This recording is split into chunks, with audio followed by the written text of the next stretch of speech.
আসসালামু আলাইকুম বন্ধুরা, আজকে আপনাদের দেখাচ্ছি যশোরের আলতাবল গ্রামে ডাক্তার প্রশান্ত কুমার দার চমৎকার একটি পেঁপে বাগান। গ্রামের কৃষকরা এখন নতুন জাতের পেঁপে বাগান করে সফলতার দৃষ্টান্ত গড়েছেন।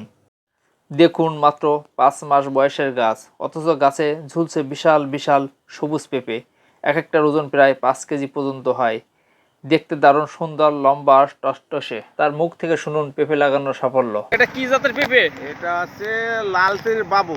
আমার প্যাকেট কিনা সুকুনগর থেকে এক বীজ দোকান থেকে।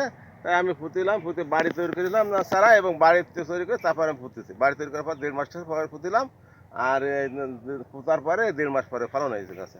এই পেঁপে একটা কতটুকু হয়? এই একটা তো দেখতেছে না, এই একটা পেঁপে অন্তত 4-5 কেজি।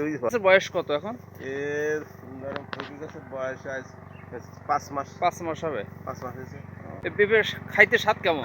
খাইতে ভালো, আমরা নিজেরা খাই তো ভালো আছে। এমনি হাইব্রিড বলে পেঁপে ভালো না, তা দেশি পেঁপের মতো লাগে। ও আচ্ছা, দেশি পেঁপের মতো। বাংলাদেশের মাটিতে এখন আধুনিক কৃষি প্রযুক্তির ফলে খুব সহজেই এভাবে বড় আকারের ও উন্নত মানের পেঁপে উৎপাদন করা সম্ভব হচ্ছে। এতে যেমন কৃষকের আয় বাড়ছে, তেমনি দেশের বাজারে চাহিদাও মিটছে।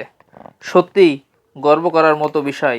এমন সমৃদ্ধ সবুজ বাগান আমাদের দেশের কৃষিকে আরও এগিয়ে নিয়ে যাবে। আলতাপল গ্রামের এই উদ্যোগ সত্যিই প্রশংসনীয়। আশা করি আপনারাও উৎসাহিত করবেন এ ধরনের কৃষি কার্যক্রম দেখে। ধন্যবাদ।